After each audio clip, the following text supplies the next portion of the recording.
بسم اللہ الرحمن الرحیم۔ معزز مسلمانوں، قابل تعجب ہے وہ دل جس پر تذکرہ حق کے وقت خشیت و رقت طاری نہ ہو۔ ایسے لوگوں سے ایمان کی نفی جو نبی اکرم محمد رسول اللہ صلی اللہ علیہ وسلم کے فیصلے کو، آپ کے حکم کو، آپ کے فرمان کو، آپ کے فرمودات کو، آپ کے ارشادات کو، آپ کے اخبار کو نہیں مانتے، اور آپ کے اخبار کے مقابل میں امتیوں کے اقوال پیش کرتے ہیں، دوسروں کے فیصلے کو مانتے ہیں، اپنے نفس کی پیروی کرتے ہیں۔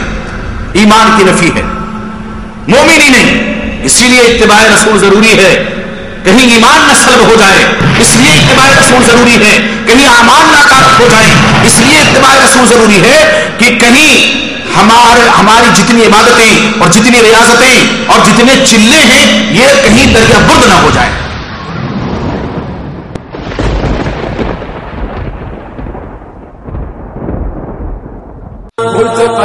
یہ نشست صاحب السمو الملکی امیر خالد الفیصل آل سعود حفظ اللہ گورنر مکہ المکرمہ کی زیر نگرانی جدہ دعوت سینٹر حی السلامہ کے تعاون سے منعقد ہوئی ہے۔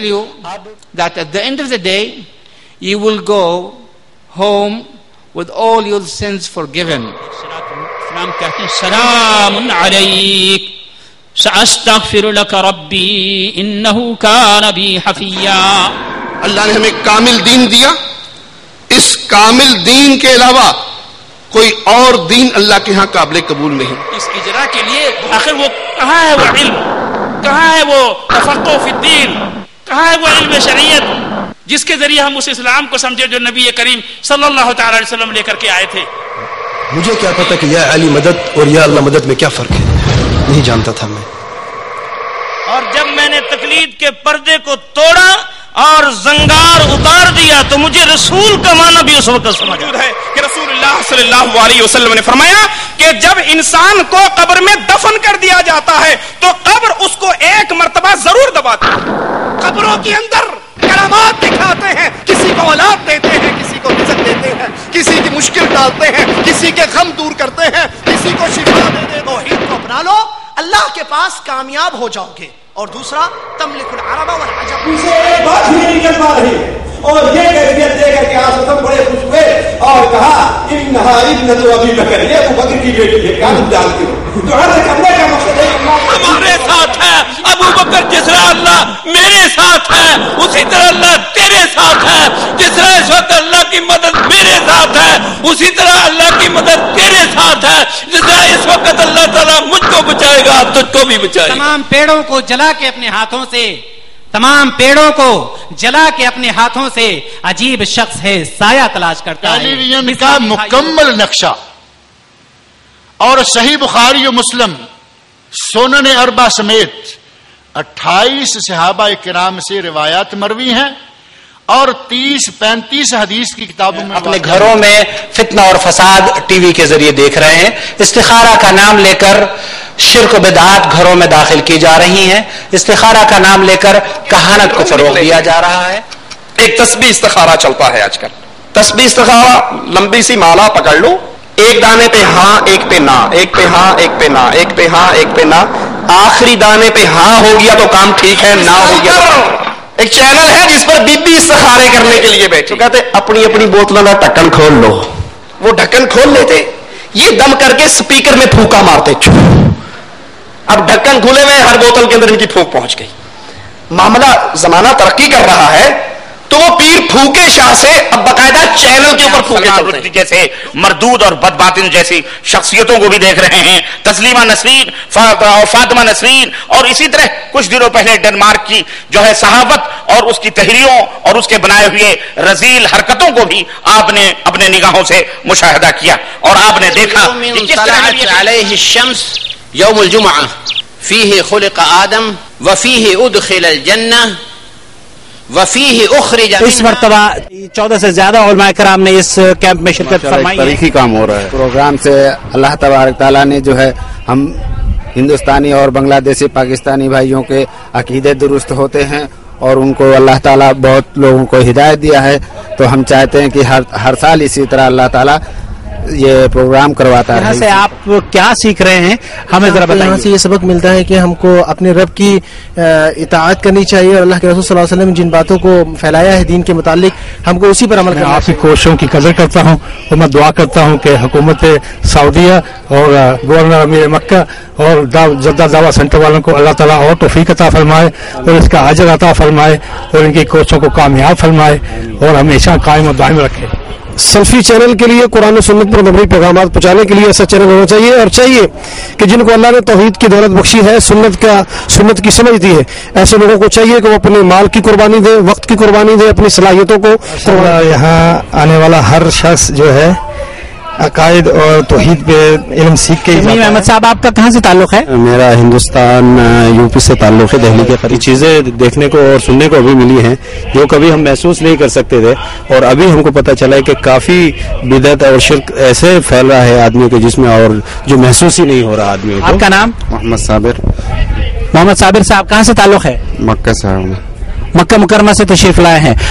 دعوت سینٹر جدہ دعوت سینٹر کا نام سنا ہے آپ نے؟ جی ہاں سنا. کس طرح سے سنا ہے؟ اللہ دین کا اس میں بہت اچھا کام ہو رہا ہے اور میرا پہلا اتفاق ہے میں یہاں آیا ہوں. اللہ تعالیٰ ذکر دے ہمارے دعوت سینٹر والوں کو جنہوں نے اتنا اچھا یہاں پہ انتظام کیا ہوا ہے اور ہر آنے والا سال پہلے سے بہتر پروگرام ہو رہا ہے اور پبلک بھی زیادہ آ رہی ہے اور انتظام میں ہر طریقے سے بہتری آ رہی ہے اور یہ اللہ تعالیٰ کا لاکھ لاکھ کرم ہے کہ اس نے ہم اور آپ جیسے لوگوں کو چن رکھا ہے. میرا نام محمد زبیر ہے. میں لکھنؤ کا رہنے والا ہوں اور یہاں پر جو جدہ دعوت سینٹر ہے الحمدللہ اس سے ہم کو بہت ہی دین اور اسلام کی صحیح تعلیمات معلوم حاصل ہوتی ہے. ہمارے علماء کرام ہمیں سکھا رہے ہیں. ہمیں امید ہے کہ انشاءاللہ تعالی جس مقصد کے لیے ہم لوگ نکلے ہیں اس مقصد تک ہم پہنچیں. السلام علیکم ورحمۃ اللہ وبرکاتہ. سب سے پہلے تو ہم جدہ دعوت سینٹر کے تعلق سے یہ ضرور کہنا چاہتے ہیں کہ ایک دوسرے کے ساتھ تعاون کرتے ہیں اور انہی کی وجہ سے ہم جتنے اپنے احباب ہیں دوست ہیں ہم آپس میں ایک دوسرے کے ساتھ ہماری ٹیم کے ساتھ جڑے ہوئے ہیں اور آپ کے ساتھ خاص طور پر میں بہت خوش ہوں کہ جدہ دعوت سینٹر کے ساتھ میں کام کر رہا ہوں اور اللہ سے یہ دعا کرتا ہوں کہ میں ہر سال جدہ دعوت سینٹر کے ساتھ تعاون کروں. بہت اچھا کام چل رہا ہے دینی دعوت. یہاں ہند و پاکستان کے مختلف علماء کرام پہنچتے ہیں. قابل تعریف ہے کہ انہوں نے اس تاریخی پروگرام کو کامیاب بنانے میں رات دن جدوجہد دعا کرتے ہیں کہ اللہ تعالیٰ آپ تمام کی خدمات کو قبول فرمائے اور جزائے خیر سے نوازے. فضل بھائی آپ کا نام کیا ہے؟ میرا نام محمد فضل ہے. والوں کے لیے جو اردو زبان والے ہیں ان کے لیے یہ خوشخبری کی بات ہے جو اپنے علاقے میں جہاں پہ اردو بولی جاتی ہے اس جگہ وہ توحید نہ سیکھ سکے لیکن یہاں آ کے دعوت سینٹر کے ذریعے اللہ تعالیٰ کی توفیق سے وہ کتاب و سنت کو جان لیے. علم ان کے دلوں میں آیا. اگر کاش اللہ تعالیٰ ان کی زبانی ان کے چہروں کو اللہ تعالیٰ اپنے علاقوں میں اگر نور ٹی وی کے ذریعے بتا دیا تو کیا ہی خوب ہوگا کہ وہ لوگوں کے لیے ایک ہدایت کا ذریعہ بن جائے. ہمارے اخوان جن کے تاثرات آپ نے سنے اسی پر اپنے بھائی محمد عاقل کو اجازت دیجیے. السلام علیکم ورحمۃ اللہ وبرکاتہ. الله ولي الذين آمنوا يخرجهم من الظلمات إلى النور والذين كفروا أولياؤهم الطاغوت يخرجونهم من النور إلى الظلمات أولئك أصحاب النار هم فيها خالدون.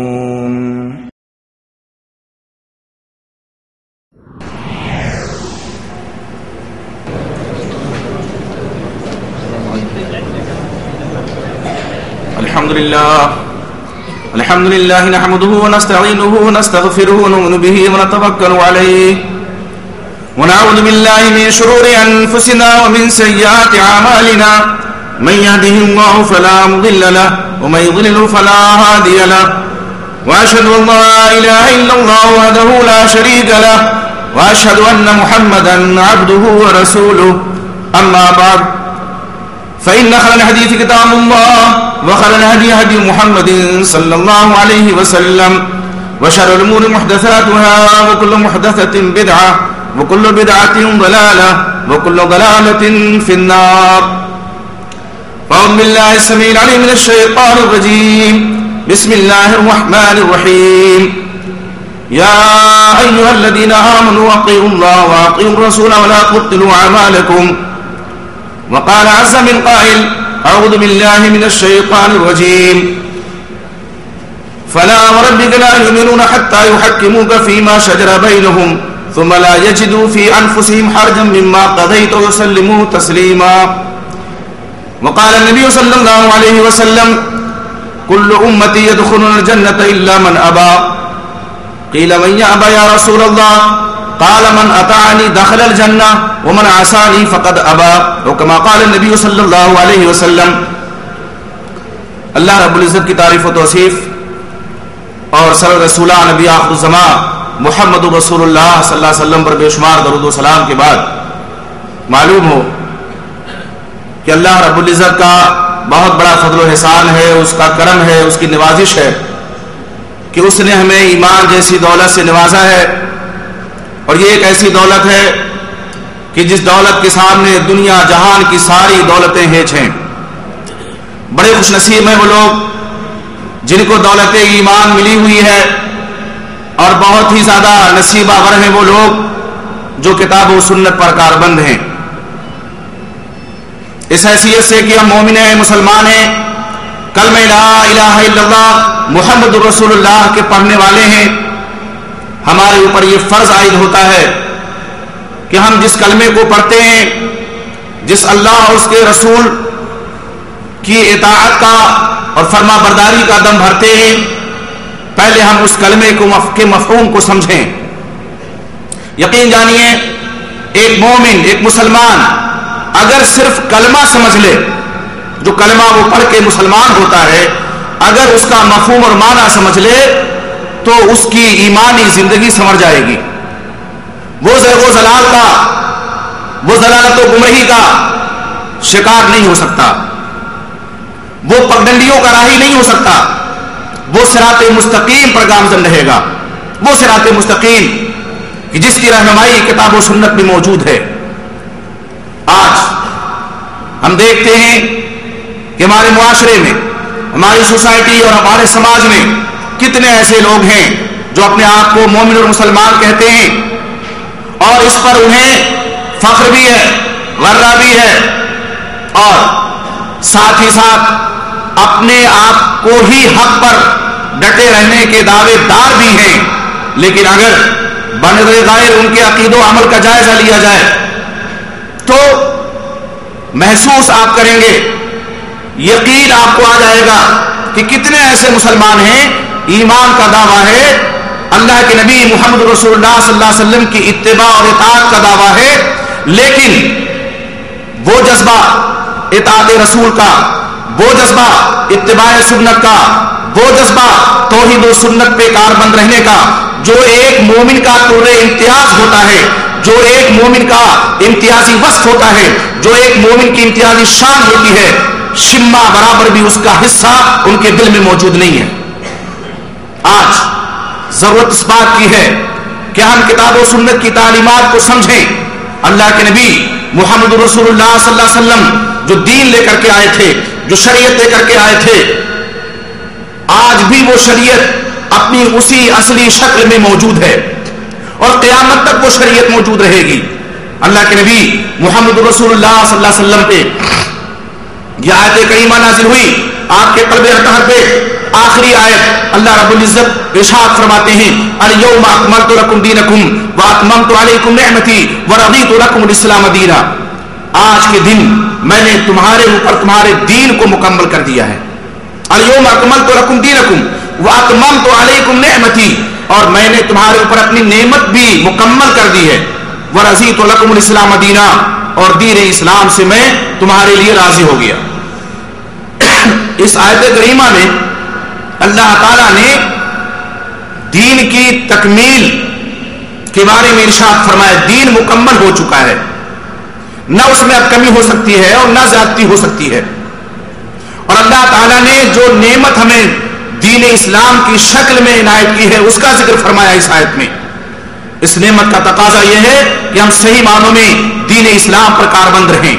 اور دین ہے کیا؟ دین کہتے کسے ہیں؟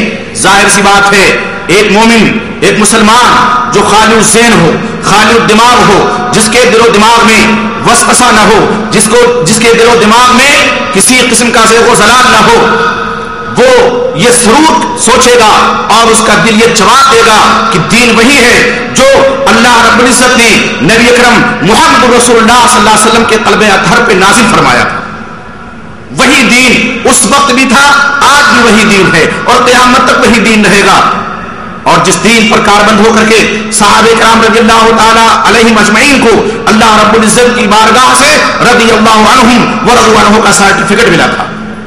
دین کیا تھا؟ وہ قرآن اور اللہ کے نبی محمد رسول اللہ صلی اللہ علیہ وسلم کا فرمان. بس انہی دونوں چیزوں پہ صحابہ کرام کاربند تھے. وہاں ان کے دور میں، ان کے زمانے میں یہ نہیں دیکھا جاتا تھا کہ نبی اکرم محمد رسول اللہ صلی اللہ علیہ وسلم نے جب فرما دیا تو فلاں کیا کہہ رہے ہیں، ابو بکر کا کیا فرمان ہے، عمر کیا کہتے ہیں، عثمان کیا کہتے ہیں، علی کیا کہتے ہیں، عبد الرحمن بن عوف کیا کہتے ہیں، عشرہ مبشرہ کیا کہتے ہیں. یہ صغار صحابہ بھی سوچ نہیں سکتے تھے. کبار صحابہ کے بارے میں یہ بڑی بڑی ہستیاں ہیں جن کو اللہ رب العزت نے اس دنیا میں جنت کی بشارت دی ہوئی ہے، جن کو اللہ تعالیٰ کی جناب سے جنت کی بشارت ملی ہوئی ہے.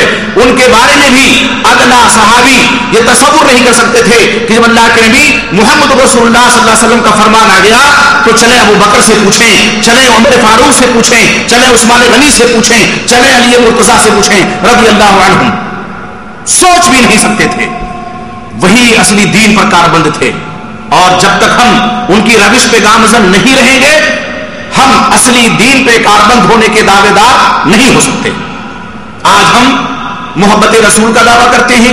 ہم میں کتنے ایسے لوگ ہیں جو صحابہ کرام کے اتباع کے دعوے دار ہیں اور یہ دعویٰ کرتے ہیں کہ ہم ہی صحابہ کرام کے روش پہ گامزن ہیں.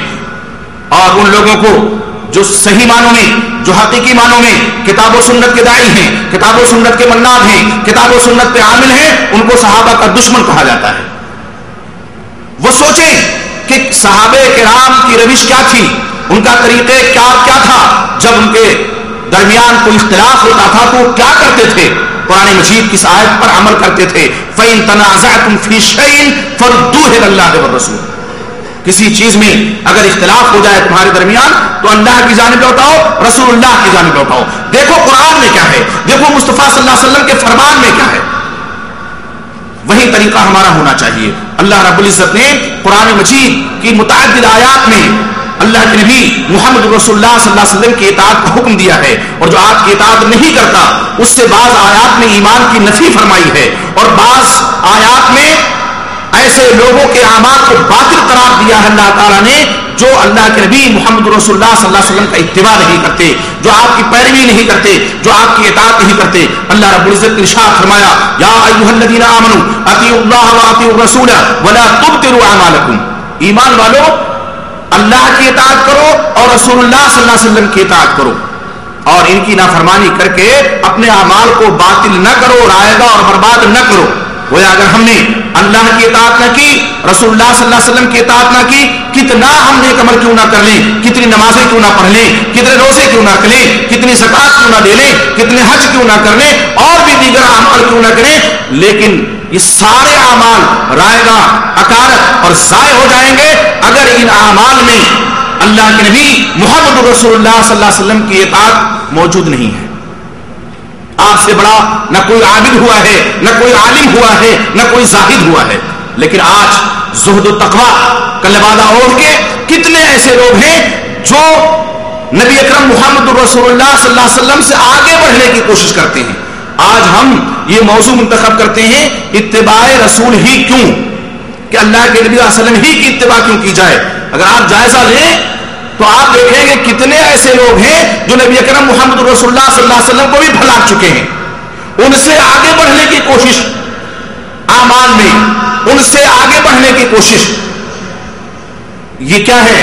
اتباع رسول تو ہے نہیں اور ساتھ ہی ساتھ اللہ کے رسول محمد رسول اللہ صلی اللہ علیہ وسلم سے آگے بڑھ کر کے اپنے اعمال کو اور اپنے عقیدے کو اکارت اور برباد کرنا ہے. ایک آیت میں اللہ رب العزت نے فرمایا فلا وربک لا یؤمنون حتی یحکموک فیما شجر بینہم ثم لا یجدوا فی انفسہم حرجا مما قضیت ویسلموا تسلیما. آپ کے رب کی قسم وہ لوگ مومن نہیں ہو سکتے جو اپنے نزاعات میں آپ کو حکم نہ بنانے اور جو آپ فیصلہ کر دیں اس کو بطیب خاطر قبول نہ کر لیں. جب تک آپ کے فیصلے کو قبول نہیں کریں گے مومن نہیں ہو سکتے ہیں. شان ورود دیکھیے, اس شان نزول دیکھیے اس آیت کا شان نزول. حضرت عروہ فرماتے ہیں اپنے والد گرامی حضرت زبیر بن عوام رضی اللہ تعالیٰ عنہ کے تعلق سے کہ ایک مرتبہ میرے والد گرامی اور ایک انصاری سے جھگڑا ہو گیا باغ کو پانی پٹانے کے سلسلے میں.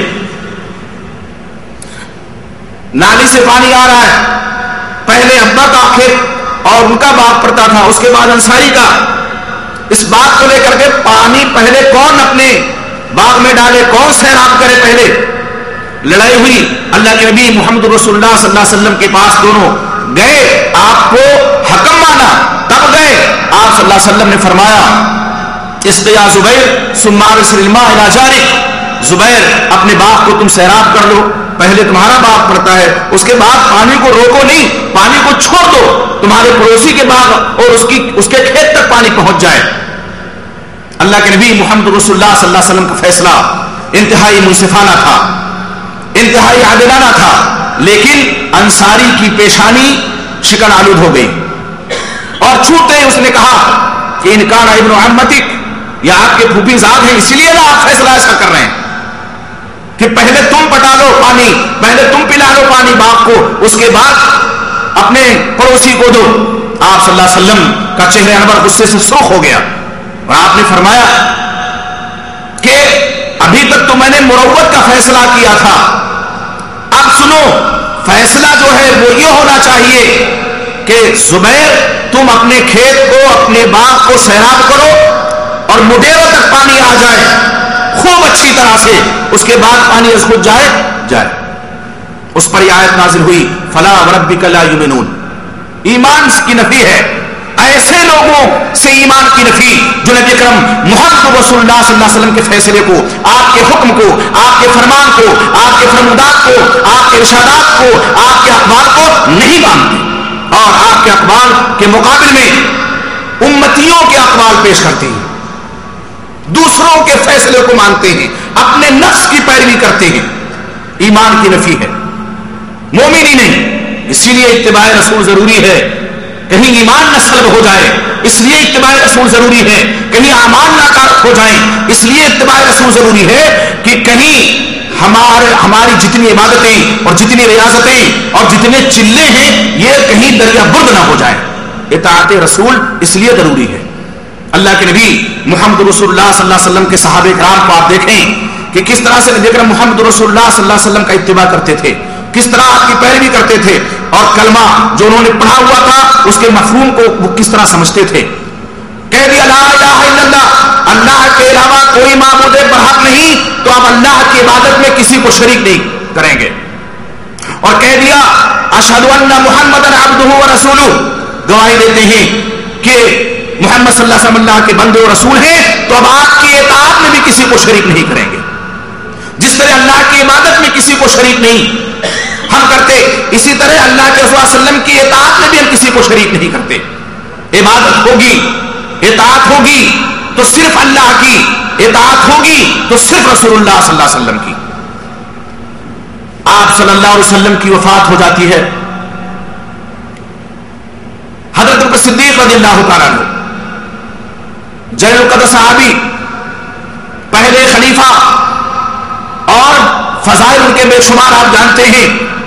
افضل البشر بعد الانبیاء, انبیاء علیہ الصلوۃ والسلام کے بعد سب سے زیادہ افضل انسان حضرت صدیق رضی اللہ تعالیٰ عنہ. بہت شورش کا دور ہے, سر دائرہ خلافت ہوئے, ابھی خلیفہ منتخب ہوئے کہ مرتدین نے ایک اپنا محاذ کھڑا کر دیا. کچھ وہ لوگ جو دیہات کے رہنے والے تھے, بادیا کے رہنے والے تھے, بدو تھے, انہوں نے اسلام ہی سے انکار کر دیا, دستکش ہو گئے اسلام سے کہ ہم اب اسلام نہیں رکھتے, ہم مومن نہیں رہتے. اب جب تھے محمد صلی اللہ علیہ وسلم تب ہم مومن تھے, اب نہیں. مرتد ہو گئے دین سے, مرتد ہو گئے اسلام سے. ایک طرف ان کا جتھا ہے, دوسری طرف مانع زکات کا ٹولہ ہے. مسلمان ہیں، کلمہ پڑھتے ہیں، نماز بھی پڑھتے ہیں، لیکن کام زکات نہیں دیں گے. جب آپ صلی اللہ علیہ وسلم کی وفات ہو گئی اب کس کو زکات دیں؟ کسی کو نہیں دیں گے. زکات ہم نہیں دیں گے. دوسرا محاذ. تیسرا محاذ جھوٹی نبوت کے دعوے داروں کا. اور ایک اور محاذ کھڑا ہوا تھا روم کی سرحد پہ. یہ چار محاذ تھے خلیفہ ہونے کے بعد صدیق اکبر کے سامنے.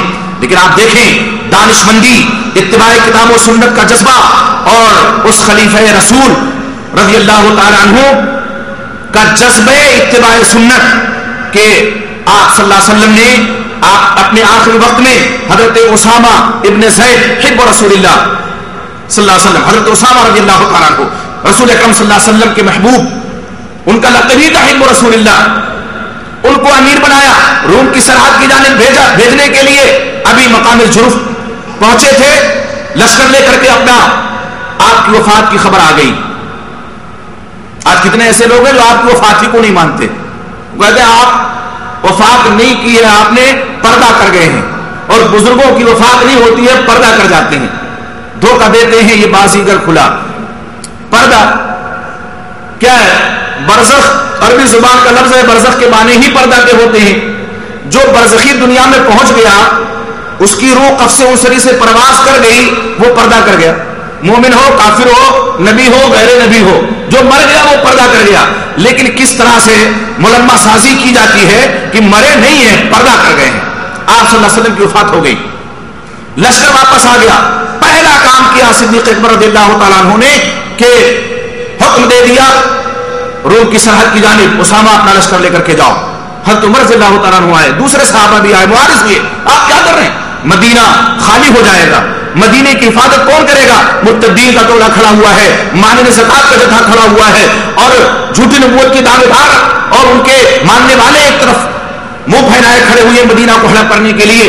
لیکن قربان جائیے حضرت ابوبکر صدیق رضی اللہ تعالیٰ عنہ نے کس طرح سے عزیمت کا، صبر و ثبات کا اور نبی اکرم محمد رسول اللہ صلی اللہ علیہ وسلم کی اطاعت کا جذبہ اپنے دل میں سمویا اور فرمایا کہ واللہ لا احل عقدۃ عقدها رسول اللہ صلی اللہ علیہ وسلم، اللہ کی قسم میں وہ جھنڈا کھول نہیں سکتا جس کو نبی اکرم صلی اللہ علیہ وسلم نے اپنے ہاتھ سے بلند کیا تھا. آپ صلی اللہ علیہ وسلم کی وفات ہو چکی ہے. چاہتے تو اسامہ اور ان کے لشکر کو روک لیتے، لیکن آپ کا فرمان پیش نظر ہے، کچھ نہیں ہو سکتا. آپ کا حکم موجود ہے، آپ نے روانگی کا حکم اپنی حیات مبارکہ میں دے دیا ہے، اس لیے اس حکم پر عمل ہوگا. یہ نہیں کہ اب آپ کی وفات ہو گئی تو وہ حکم منسوخ ہو گیا، ختم ہو گیا. آپ ذرا غور کیجئے، آپ کی وفات کے بعد حضرت صدیق رضی اللہ تعالیٰ عنہ نے آپ کے حکم کو منسوخ نہیں سمجھا منسوخ. اور دنیا نے دیکھا، تاریخ نے اپنے اوراق میں محفوظ کیا، اور ہم اور آپ پڑھتے اور سنتے ہیں کہ کس طرح سے اللہ تعالیٰ نے مدینے کی حفاظت فرمائی. دہشت تاری ہو گئی مانع زکات پہ، لرز اٹھے مرتدین کہ اس کا مطلب یہ ہے کہ ابوبکر کے پاس کوئی طاقت ہے تبھی تو اسامہ کے لشکر کو روانگی کا حکم دے رہے ہیں. کب تبھی تاری ہو گئی ان کے اوپر؟ اتباع سنت کے جذبے کی وجہ سے. آج اتباع سنت مفقود ہے تو وہ لوگ جو کبھی ہمارے سامنے بیٹھنے کی جرات نہیں کر سکتے تھے، کبھی ہماری آنکھوں سے آنکھیں ملانے کی جرات و جسارت نہیں کر سکتے تھے، آج تانے تشنے دیتے ہیں مسلمانوں کو اور ہڑپ کرنے کے لیے تیار بیٹھے ہیں. کیوں؟ اس لیے کہ آج ہماری صفوں سے اتباع رسول کا جذبہ ختم ہے. ہم فلان و علان کی بات ضرور مانیں گے، ہم علماء کی بات پہ ضرور عمل کریں گے، اگر نہیں کریں گے تو نبی اکرم محمد رسول اللہ صلی اللہ علیہ وسلم کے فرمان پہ.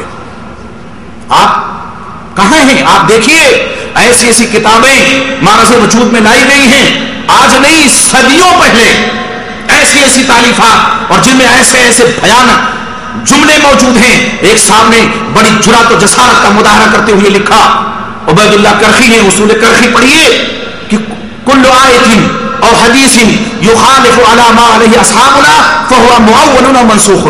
ہر وہ آیت اور ہر وہ حدیث جو ہمارے ائمہ ہمارے علماء کے اقوال کے خلاف ہوگی، یا تو وہ حدیث منسوخ ہے، وہ آیت منسوخ ہے، یا ہم اس کی تعویل کر لیں گے.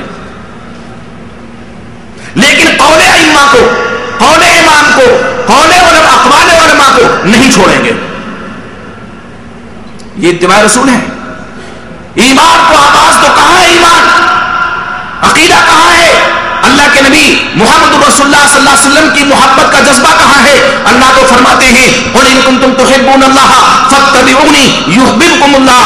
آپ کہہ دیجئے کہ اگر تمہیں دعویٰ ہے اللہ سے محبت کا تو میری اتباع کرو، یعنی نبی اکرم محمد رسول اللہ صلی اللہ علیہ وسلم کی اتباع کرو، اللہ تمہیں محبوب بنا لے گا. آج اتباع رسول مسلمانوں نے چھوڑا تو اللہ نے اپنا ہاتھ کھینچ لیا مدد کا. اللہ نے اپنا ہاتھ کھینچ لیا. اب اللہ کی محبت نہیں رہ گئی، اللہ ہم سے محبت نہیں کرتا. چند گنتی کے لوگ ہیں جو کتاب و سنت پہ عامل ہیں اور جن کو تانے بھی دیے جاتے ہیں. کبھی یہ کہا جاتا ہے کہ یہ تو بہت تھوڑے ہیں، اور اقلیت اور اکثریت کو معیار حق کا بنایا جاتا ہے. چونکہ ہم زیادہ ہیں، ہماری تعداد زیادہ ہے، اس لیے ہم حق پر ہیں. یہ جو قرآن اور حدیث پر عمل کے دعوے دار ہیں یہ تو بہت گنتی کے ہیں، کم ہیں، یہ حق پر کیسے ہو سکتے ہیں؟ آئیے ہم پوچھیں قرآن مجید سے کہ حق کا معیار کیا ہے، باطل اور حق و باطل کا معیار کیا ہے. اٹھائیے سورہ یوسف اور دیکھیے آیت نمبر 106. اللہ رب العزت ارشاد فرماتے ہیں وما یؤمن اکثرهم باللہ الا وهم مشرکون. اکثر ایمان کے دعوے دار، اکثر وہ لوگ جو کہتے ہیں ہم مومن ہیں، وما یؤمن اکثرهم باللہ، اللہ پر ایمان کے دعوے دار مشرک ہے اکثر. اور سورہ سبا میں اللہ نے ارشاد فرمایا وقلیل من عبادی الشکور، میرے شکر گزار بندے کم ہیں،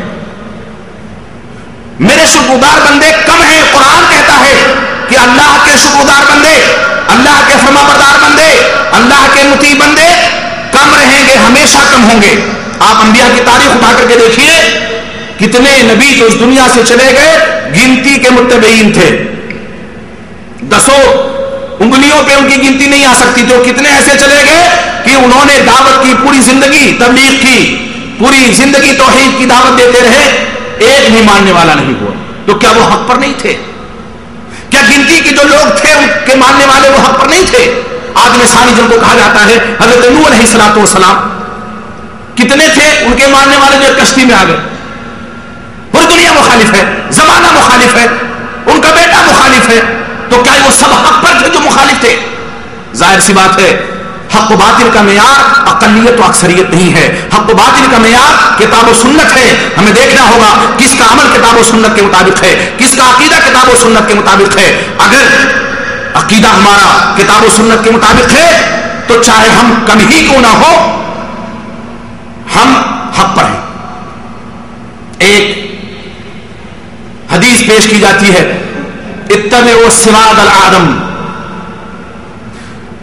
اس بات سے قطعی نظر یہ روایت ضعیف ہے، لیکن صراط اعظم کی تفسیر ان کے علماء نے جو کی ہے اس کو آپ دیکھیں کہ صراط اعظم سے مراد کثیر لوگ نہیں ہیں، کم بھی لوگ ہوں حق پر ہوں تو وہ صراط اعظم ہیں. جیسے حضرت ابراہیم علیہ السلام کو اللہ تعالیٰ نے قرآن مجید میں امہ کہا. وہ ایک امت بہت بڑی جماعت کو کہتے ہیں. تنہا حضرت ابراہیم علیہ السلام امت ہیں، تنہا ہیں، لیکن امت کہا اللہ تعالیٰ نے.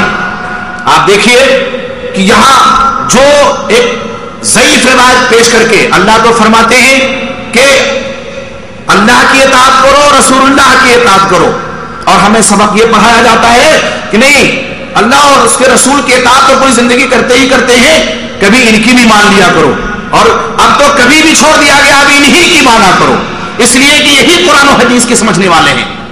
اور ایک سبق جو شیطان نے پڑھایا ہوا ہے ہماری صفوں میں داخل کر دیا ہے، جھنجھنا پکڑا دیا ہے. قرآن بہت مشکل ہے، قرآن بہت مشکل ہے، اس کو ہم سمجھ کیسے پائیں گے؟ علماء جب تک ہمیں اس کی تشریح نہیں کریں گے تو ہم اس لیے تقلید کرتے ہیں، ہم اس لیے ایک امام کی بات مانتے ہیں کہ ہم قرآن کو نہیں سمجھ سکتے. بتائیے اللہ قرآن مجید میں ارشاد فرماتے ہیں وَلَقَدْ يَسَّرْنَا الْقُرْآنَ لِلذِّكْرِ فَهَلْ مِن مُدَّكِرٍ. ہم نے قرآن کو ذکر کے لیے آسان بنایا ہے، کوئی ہے نصیحت حاصل کرنے والا؟ نصیحت کے لیے اللہ نے قرآن کو آسان بنایا. اللہ تو کہتے ہیں قرآن آسان ہے، اور مومن ایمان کے دعوے دار کہتے ہیں کہ قرآن بہت مشکل ہے، یہ ہمارے اور آپ کی سمجھ سے باہر ہے. کیا ہے؟ اللہ سے مقابلہ ہو رہا ہی نہیں تو اور کیا ہے؟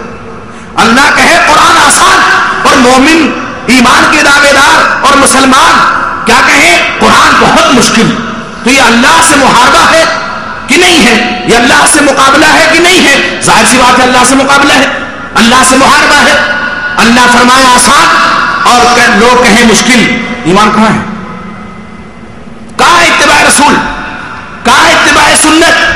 اللہ کے نبی محمد رسول اللہ صلی اللہ علیہ وسلم کے صحابی حضرت عبداللہ بن عمر رضی اللہ تعالیٰ عنہ، یہ حج کے ایام ہیں، حضرت عمر بن خطاب رضی اللہ تعالیٰ عنہ نے کسی سیاسی مصلحت کے پیش نظر حج تمتع سے لوگوں کو منع فرما دیا، یہ انسان حج تمتع نہیں کریں گے لوگ، جبکہ آپ صلی اللہ علیہ وسلم سے حج تمتع کی فضیلت ثابت ہے، آپ نے یہ صحیح ہے حج قران کیا تھا، لیکن ساتھ ہی ساتھ آپ نے ارشاد فرمایا تھا لو استقبلت من امری ما استدبرت ما سقت الهدیہ، اگر مجھے پہلے سے معلوم ہو جاتا، لو استقبلت من امری، حج تمتع کی فضیلت پہلے سے معلوم ہو جاتی، مستدبر تو میں پیچھے نہیں ہٹتا، ما سقت الهدیہ، میں ہدی کا جانور نہیں لاتا، ہدی لے آیا اس لیے قران اب کروں گا۔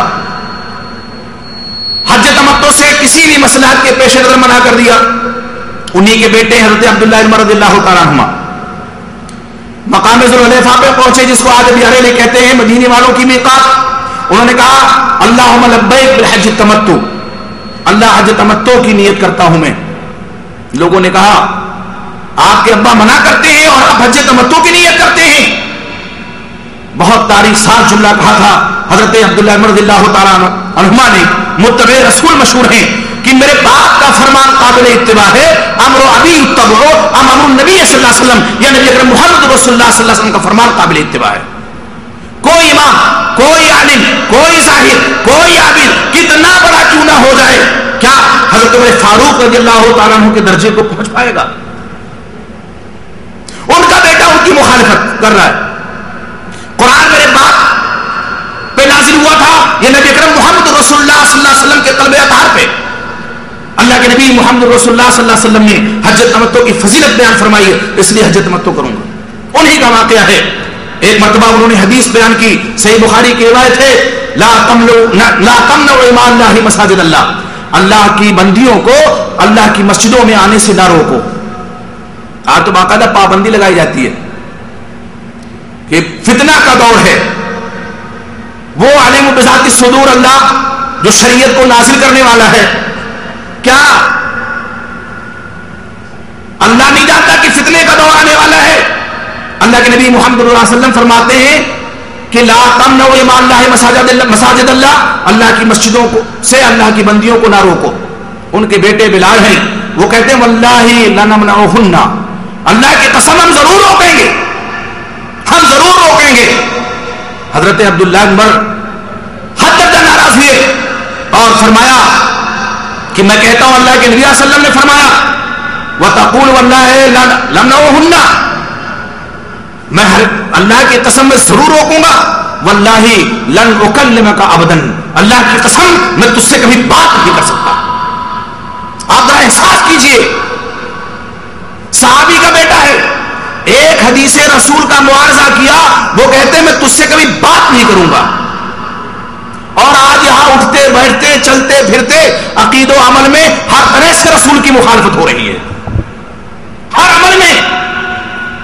کہا جائے قرآن میں یہ ہے، رسول اللہ صلی اللہ علیہ وسلم کا فرمان ایسا ہے، تو کہا جاتا ہے فتویٰ بھی تو کوئی چیز ہے۔ ابھی ہم لکھنؤ میں ہمارے فیصل بھائی مدینے میں رہتے ہیں، اللہ نے ان کو صحیح عقیدے کا حامل بنا دیا ہے، ان کے والد کا انتقال ہو گیا، انہوں نے مجھے فون کیا، کہا آپ نماز جنازہ میرے والد کی پڑھا دیجئے۔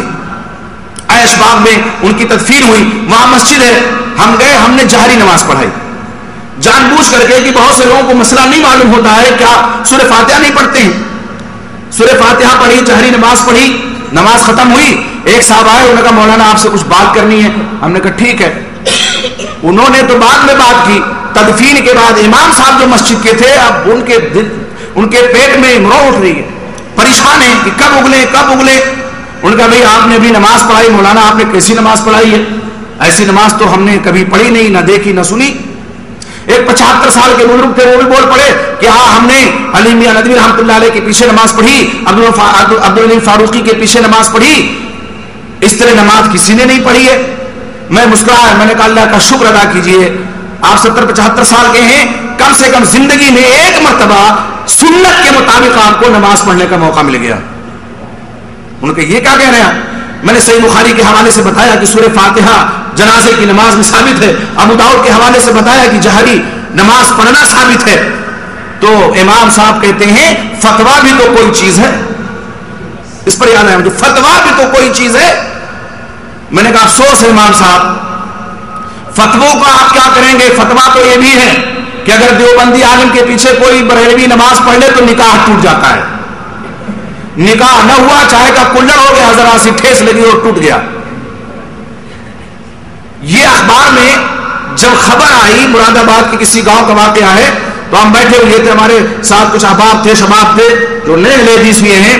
اخبار میں ہم نے پڑھا اور اتفاق دیکھیے کہ کلڑ میں ہم چائے پی رہے تھے, ہم نے کلڑ پھینکا تھوڑی دور پہ, ہم نے کہا دیکھتے ہیں کلڑ پہلے ٹوٹتا ہے کہ بریلوی کا نکاح. یقین مانیے کلڑ نہیں ٹوٹا, اور لوگ ہنس پڑے, آپ نے صحیح کہا کلڑ تو نہیں ٹوٹا. ہم نے کہا اتنا پھسپھسا نکاح ہے کہ دیوبندی کے پیچھے نماز پڑھ لی تو غلطی کی ہے مرد نے اور نکاح ٹوٹ گیا عورت کا, تو اس کا کیا قصور ہے؟ ہم نے کہا فتوا تو یہ بھی ہے. نے کہا فتووں کو آپ کیا کریں گے؟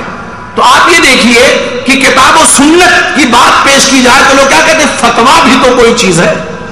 فتوا کیا ہے؟ تو کتاب و سنت سے باہر کوئی چیز ہے. اور اگر کوئی کتاب و سنت سے باہر فتوا دیتا ہے تو ایسا مفتی اللہ کے نبی محمد رسول اللہ صلی اللہ علیہ وسلم کا متبع نہیں ہو سکتا. وہ شیطان کا پیروکار ضرور ہو سکتا ہے, لیکن رحمان کا فرما بردار اور نبی اکرم محمد رسول اللہ صلی اللہ علیہ وسلم کا فرما بردار نہیں ہو سکتا. نہیں ہو سکتا ہے.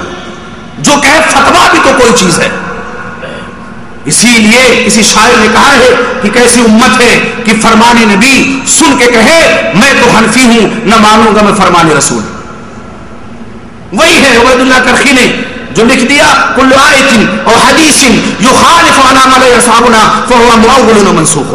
ہر آیت اور ہر وہ حدیث جو ہمارے ائمہ علماء کے اقوال کے خلاف ہے, یا تو وہ منسوخ ہے یا اس کی ہم تعویل کر لیں گے. مجھے کوئی بتائے نبی اکرم محمد رسول اللہ صلی اللہ علیہ وسلم کے زمانے میں لوگ آپ صلی اللہ علیہ وسلم کے علاوہ کس کی پیروی کرتے تھے؟ اور آپ کی وفات کے بعد صحابہ کرام آپ کے علاوہ کس کی پیروی کرتے تھے؟ کیا کوئی اور ہستی آ گئی تھی بیچ میں؟ حضرت ابوبکر صدیق رضی اللہ تعالیٰ عنہ کی ذات گرامی ہے, بیٹھے ہیں خلافت کی کرسی پہ, لوگوں کا مجمع ہے, صحابہ کرام بھی بیٹھے ہوئے ہیں ان کے ساتھی. ایک بڑھی آتی ہے اور کہتی ہے امیر المومنین خلیفۃ المسلمین ذرا ایک مسئلہ بتائیے کہ دادی کا پوتے کی وراثت میں کیا حصہ ہے. کوئی ضروری نہیں ہے کہ تمام صحابہ کرام کو تمام مسائل معلوم ہو. ظاہر بات ہے جو مجلس میں موجود ہوگا اس مجلس کی بات اسی کو معلوم ہوگی.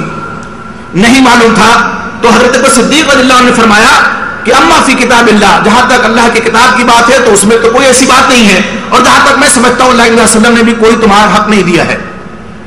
دیر نہیں لگی, یکی بات دیگر دو صحابی رسول کھڑے ہو گئے مجلس میں سے, محمد بن مسلمہ حضرت مغیرہ بن شعبہ رضی اللہ تعالیٰ عنہ.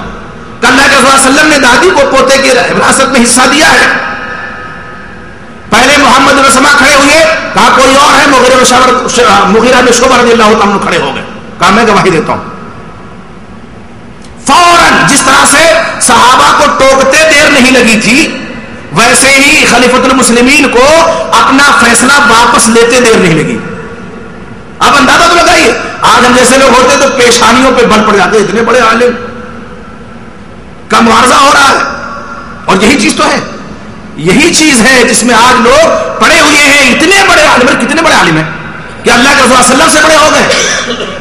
کتنے بڑے عالم ہیں, کیا وہ صدیق سے بڑھ گئے؟ فوراً واپس لے لیا اپنا فتوا, اپنا مسئلہ بیان کیا, وہ فوراً واپس لے لیا کہ جب اللہ کے نبی صلی اللہ علیہ وسلم کا فرمان ہے تو کیلو کال کی گنجائش نہیں ہے. اور جہاں تعویل تلاش کی جاتی ہے, یہاں نسخ تلاش کیا جاتا ہے کہ اس کی تعویل کر لو, توڑ مروڑ کر کے لا کر کے پیش کرو کہ اللہ کے نبی صلی اللہ علیہ وسلم کی جو یہ حدیث ہے ہمارے ائمہ کے اقوال اس کے خلاف ہے, اس کی تعویل کیا ہوگی, اس کا یہ مفہوم ہوگا, اس کا یہ مفہوم ہوگا.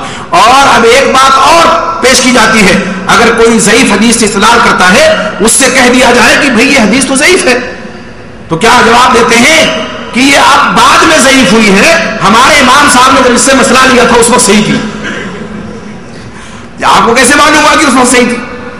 یہ بعد میں ذوق طاری ہوا ہے اس پہ, جب امام صاحب نے ہمارے, اور امام صاحب بیچارے اللہ غریب کے رحمت کرے ان کو, ان کی قبر پہ نور کی برکھا برسائے, امام رفاع رحمۃ اللہ علیہ, امام شافعی رحمۃ اللہ علیہ, امام مالک رحمۃ اللہ علیہ, امام احمد بن حنبل رحمۃ اللہ علیہ, وہ تو خود فرما گئے بڑی ذمہ ہو گئے دنیا میں اور قیامت میں بھی وہ برات کا اظہار کر دیں گے کہ اللہ میرا ان سے کوئی لینا دینا نہیں ہے, میں نے تو کہہ دیا تھا کہ اذا صح الحدیث فهو مذهبی, میں نے تو کہہ دیا تھا کہ لا تقلدونی, میری تقلید نہ کرو, ولا مالکا ولا شافعی, نہ مالک کی کرو نہ شافعی کرو.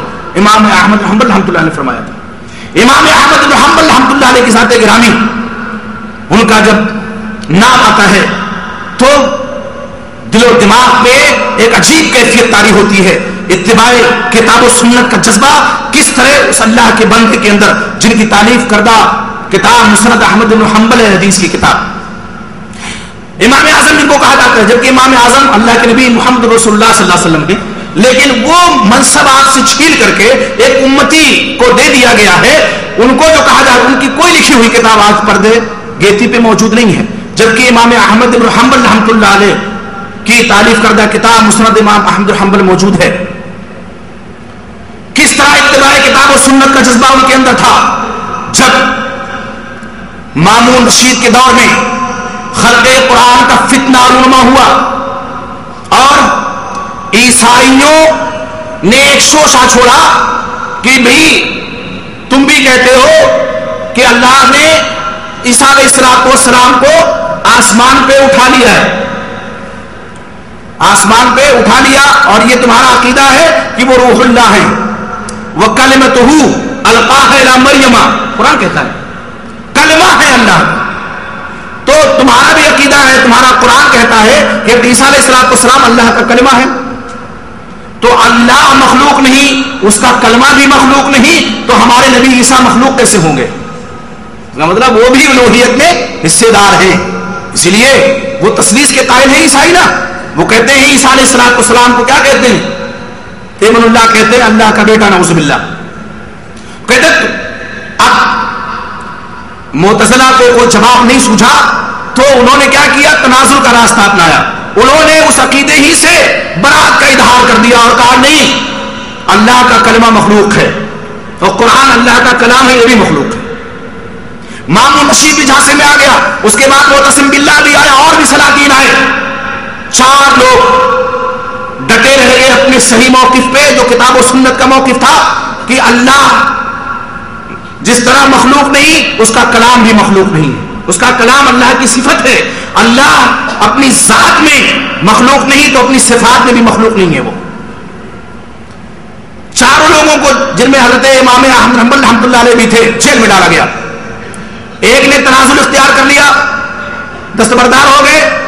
ایک کا دماغ پھر گیا, پاگل ہو گئے. امام احمد بن حنبل رحمۃ اللہ علیہ ڈٹے رہے اپنے موقف پہ اور یہی کہتے رہے آخر وقت تک, ائتونی دلیلا من کتاب اللہ و سنت رسولہ, میرے پاس دلیل ایک لیو, اللہ کی کتاب سے, سنت رسول اللہ سے مان لوں گا میں. کوئی دلیل تو لاؤ اللہ کی کتاب سے, کوئی دلیل تو لاؤ سنت رسول اللہ سے, میں مان جاؤں گا کہ اللہ کا کلام قرآن مخلوق ہے. اور دلیل ہو تب نہ دیں گے. دلیل تھی نہیں, محض مذبوحی حرکت کر رہے تھے معتزلی, اور ان کی ہاں میں ہاں سلاطین بھی اس وقت کے ملا رہے تھے. اتنی مصیبت ان کے اوپر نازل کی گئی اور قید و بند کی اتنی صعوبتوں میں گرفتار کیے گئے کہ سن کر کے, پڑھ کر کے کلیجہ منہ کو آتا ہے. ان کے بیٹے عبداللہ بیان کرتے ہیں کہ میرے ابا جان رات کی تاریکی میں تہجد کی نماز پڑھنے کے لیے جب کھڑے ہوتے تو تہجد کے بعد دعا کرتے, کہتے رحم اللہ ابن الحیثم, رحم اللہ ابن الحیثم, رحم اللہ ابن الحیثم, اللہ ابن الحیثم پر رحم فرمائے, اللہ ابن الحیثم پر رحم فرمائے. مجھ سے نہیں رہا گیا, ویسے میں نے سوچا ابن الحیثم کوئی آپ کے استاذ ہوں گے جن کے لیے دعا کر رہے ہیں, یا آپ کا کوئی فرما بردار شاگرد ہوگا جن کے لیے دعا کر رہے ہیں. ایک دن نے پوچھ ہی لیا کہ ابا جان یہ کن کے لیے آپ رات کی تنہائیوں میں دعا کرتے ہیں؟ رحم اللہ ابن الحیثم. کہا بیٹے جب ہر طرح سے مصیبت آزما لی گئی میرے اوپر اور ایک دم میں پریشان ہو گیا, کوڑے برسائے گئے, میری پیٹ لہو لہان کی گئی, تو ایک لمحے کے لیے میرے دل میں خیال آیا کہ سبھی جب دستبردار ہو گئے اتنے بڑے بڑے علماء، میں ہی کیوں مصیبت جھیلوں.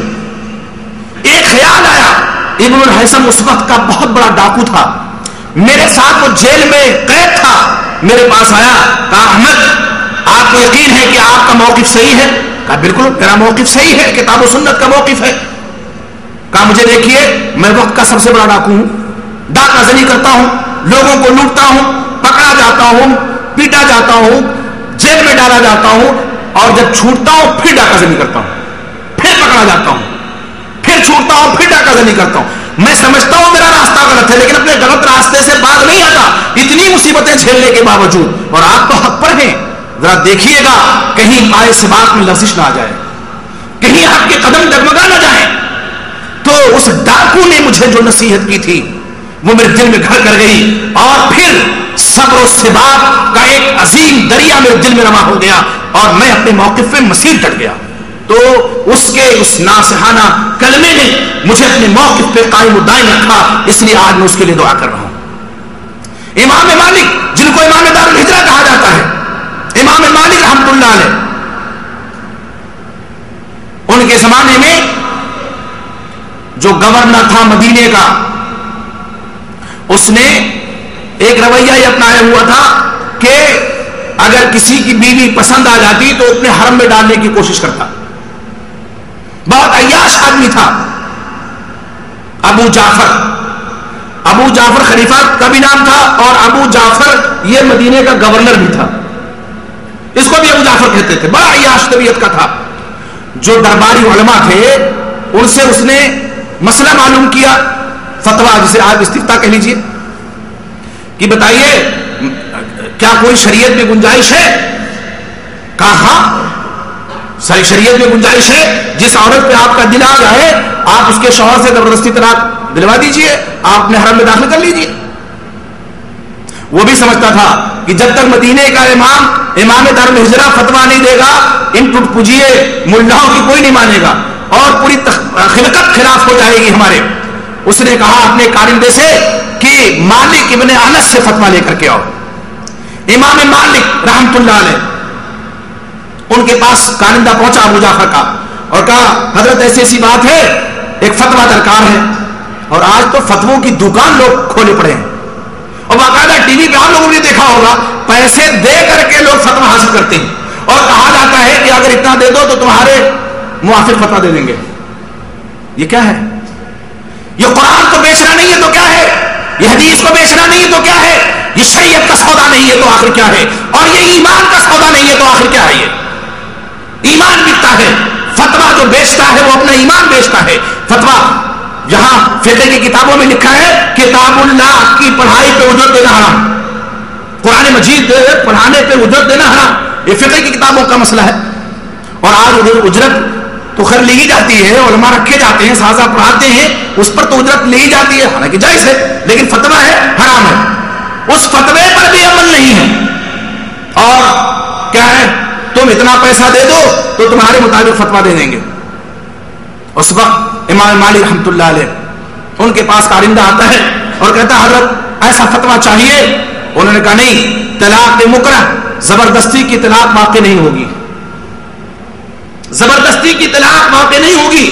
ایک آدمی ہے، اس کی بیوی ہے، وہ اس کو طلاق نہیں دینا چاہتا، جبری اگر تم طلاق دلا رہے ہو اس سے، نیت اس کی نہیں، انما الاعمال بالنیات، طلاق واقع نہیں ہو سکتی ہے. کہا سوچ لیجیے انجام بہت برا حشر ہوگا. بہت ابو جعفر کو آپ تو جانتے ہیں، کہا اس کو بھی جانتا ہوں، تمہیں بھی جانتا ہوں، اپنا انجام بھی معلوم ہے، لیکن اس کے علاوہ میں کچھ اور نہیں کہہ سکتا، اس لیے کہ شریعت اس کی اجازت نہیں دیتی ہے، کتاب اللہ سنت رسول اللہ سے اس کی اجازت نہیں ملتی ہے ہمیں، اس لیے ہم ایسا فتویٰ نہیں دے سکتے.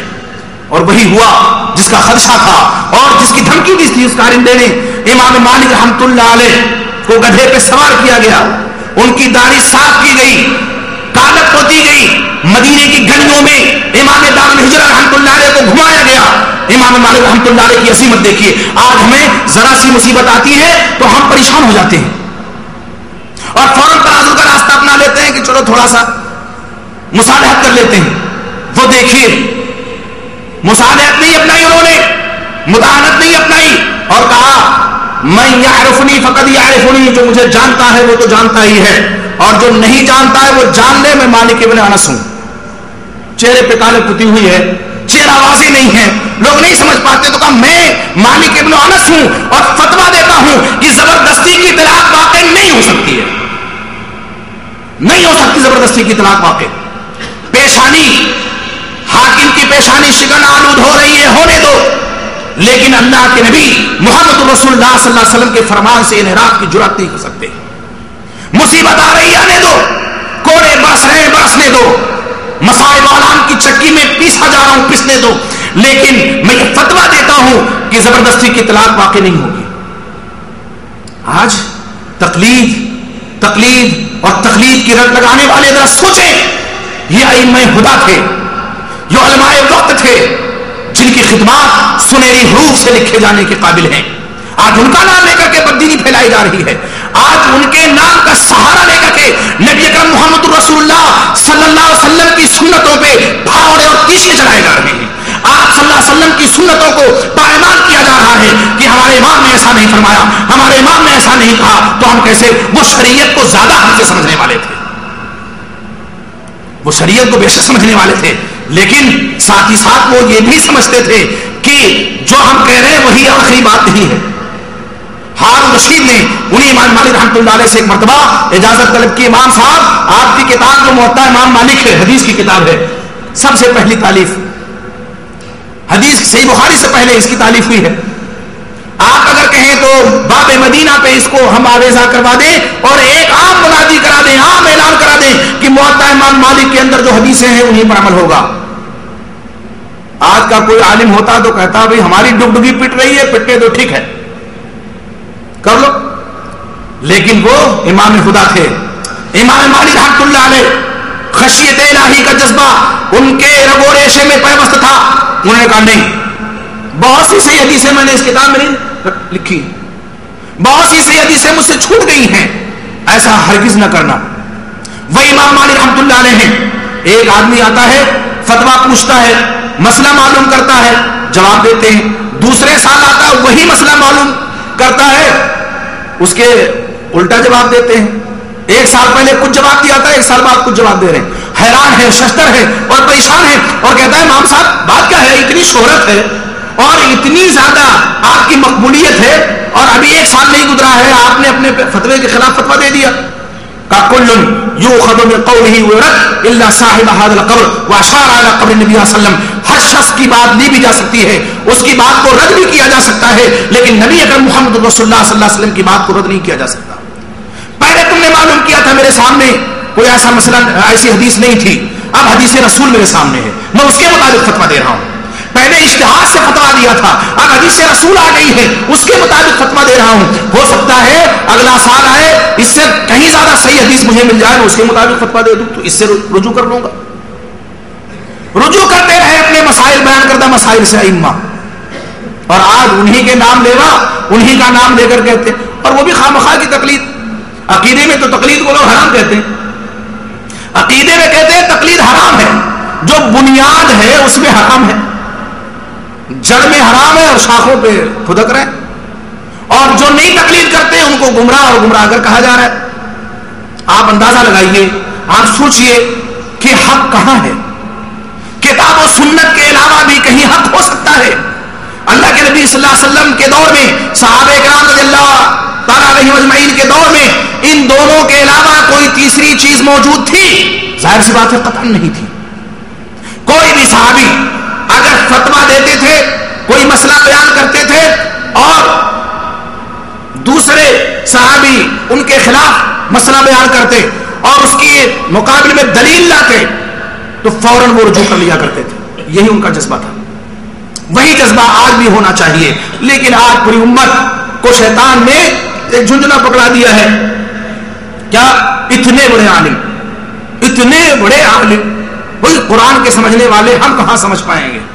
قرآن بہت مشکل نہیں ہے، دروس قرآن کو لوگ آج فتنہ کہتے ہیں، فتنہ کہتے ہیں کہ دراصل قرآن فتنہ علیاذ باللہ، انسانی ہاتھوں کی لکھی ہوئی کتاب یہ ذکر ہے، اصلی ذکر ہے، اللہ کی جو بھیجی ہوئی کتاب ہے اس کو فتنہ کہا جا رہا ہے، پھر اس سے فتنہ پھیل رہا ہے۔ آپ یقین مانیے ابھی بہت دن نہیں گزرے ہیں، لکھنؤ میں رجب گنج ایک محلہ ہے، وہاں ایک مسجد بھی چھپر ڈال کر کے ہم لوگوں نے بنا لی ہے الحمدللہ. نئے اہل حدیث ہوئے، ان کی مسجد میں نماز پڑھنے گئے، مغرب کی نماز تھی، آمین زور سے کہہ دی، امام صاحب نے دوسری رکعت پہ سلام پھیر دیا، لوگوں نے دیا نہیں قبول کیا، دوسرا سلام پھیر کے دم لیا، پھر فوراً ہی کھڑے ہوئے 3 رکعتیں پڑھی، پھر سے یہ ان کا مسئلہ ہے، پھر سے 3 رکعتیں پڑھی، اور جب دوسری نماز کا سلام پھیرا تو چھوٹتے ہی کہتے ہیں بھائی دیکھیے آپ لوگ زور سے آمین نہ کہا کیجیے، بڑا ڈسٹرب ہوتا ہے نماز میں. آمین سے تو یاد آ جانا چاہیے کہ اسی رکعت میں آمین کہی گئی ہے، ہم سلام کیوں پھیرے، 3 رکعت والی نماز ہے، تو کہا بڑا ڈسٹرب ہوتا ہے. بحث چھڑ گئی، مسجد سے باہر لوگ آئے اور لوگوں نے کہنا شروع کیا احناف نے کہ اہل حدیثوں سے کہ بھائی دیکھو آپ لوگ ہماری مسجد میں آئے نماز پڑھنے، لیکن آپ کو ہمارے عقائد کے مطابق نماز پڑھنی پڑے گی، نماز عقائد کے مطابق نماز پڑھنی پڑے گی. انہوں نے کہا بھائی اللہ علیہ وسلم کی سنت تو ہم نہیں چھوڑ سکتے، تو کہا ہماری مسجد میں نہ آئیے. ہم نے ایک صاحب نئے اہل حدیث ہوئے تھے، ان کے گھر میں نماز پڑھنی شروع کی، پھر اللہ نے وہی قریب میں زمین دلا دی، اب چھپر ڈال کے نماز پڑھ رہے، جمعہ جمعہ سب. وہی کا واقعہ حسین آباد کا ابھی چند مہینہ پہلے کا، مغربی کی نماز تھی، ایک نئے اہل حدیث نے آمین کہہ دی، درس ہمارا ہوتا ہے وہاں ہر جمعرات کو، امام صاحب نے نیت توڑی، تاریخ کا پہلا واقعہ، مسجد میں بیٹھے تاریخ کا پہلا واقعہ ہے. شاید آپ نے کسی بریلوی کے بارے میں بھی ایسا نہ سنا ہو، بریلوی بھی مسجد سے جب نکالتے جب نماز پڑھ لیتے تب دھکا دیتے ہیں اور دھلتے اڑتے ہیں، پتہ نہیں کیا کیا کرتے ہیں. امام نے نماز توڑی، سورہ فاتحہ ختم کر چکا تھا امام، نماز توڑی، اس نوجوان کو مسجد سے دھکا دے کر کے باہر نکالا، اس کے بعد دوبارہ نماز شروع کی. آپ دیکھیے آمین سے چڑھتا کون ہے؟ اللہ کے نبی محمد صلی اللہ علیہ وسلم فرماتے ہیں، ترمذی کی روایت ہے کہ ما حسدتکم الیہود ما حسدتکم السلام والتامین، یہودی جتنا حسد تم سے سلام اور آمین پہ کرتے ہیں کسی اور چیز سے نہیں کرتے ہیں.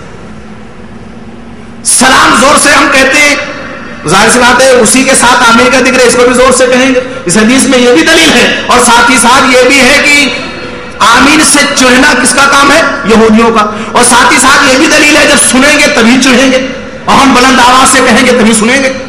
جب بلند آواز سے کہیں گے نہیں تو وہ سنیں گے کیسے، چڑھیں گے کیسے؟ تو اللہ علیہ وسلم کا یہ فرمان صحیح کیسے ہوگا؟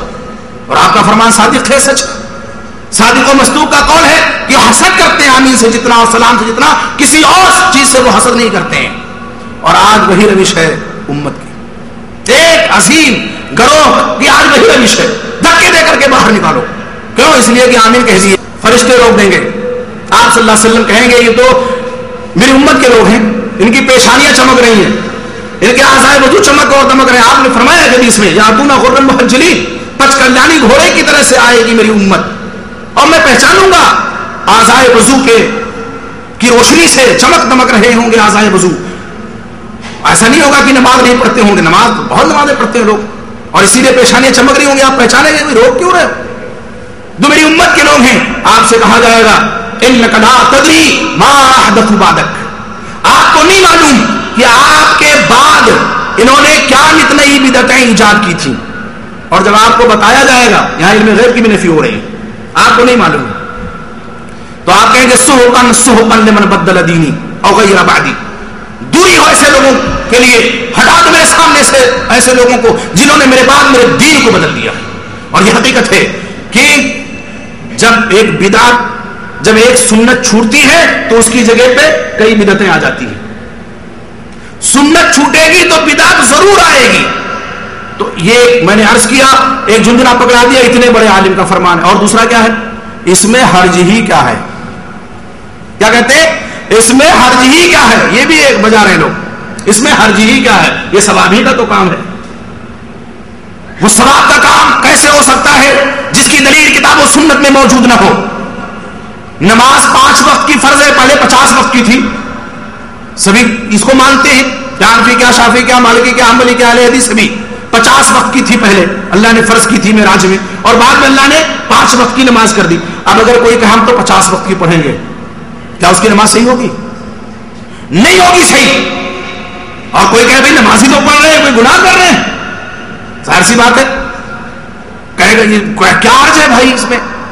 یہ تو ثواب کا کام ہے، نماز ہے، اللہ کی عبادت ہے، کہیں شیطان کی عبادت تھوڑی کر رہے ہیں، اللہ کی عبادت کر رہے ہیں، اس میں حرج کیا ہے؟ آج وہی چیز ہے تو لوگ کہتے ہیں اس میں حرج کیا ہے، کوئی دلیل کیا ہے، کوئی ممانعت موجود نہیں ہے، اللہ کے نبی صلی اللہ علیہ وسلم سے منع نہیں ہے تو ہم کر رہے ہیں۔ آپ یقین مانیے شریعت وہی ہے جو اللہ نے رسول اللہ صلی اللہ علیہ وسلم کے قلب اطہر پہ نازل فرمائی ہے، اس کے علاوہ کوئی اور چیز شریعت نہیں ہو سکتی ہے، اور شریعت کتاب و سنت کے علاوہ کوئی تیسری چیز ہے بھی نہیں، اس کے علاوہ کوئی تیسری چیز شریعت بننے کی متعامل نہیں ہو سکتی ہے۔ آج ہمیں لوگ تانے دیتے ہیں اور کہتے ہیں اللہ ولی الذین آمنوا یخرجهم من الظلمات الى النور والذین كفروا اولیاؤهم الطاغوت یخرجونهم من النور الى الظلمات أولئك أصحاب النار هم فيها خالدون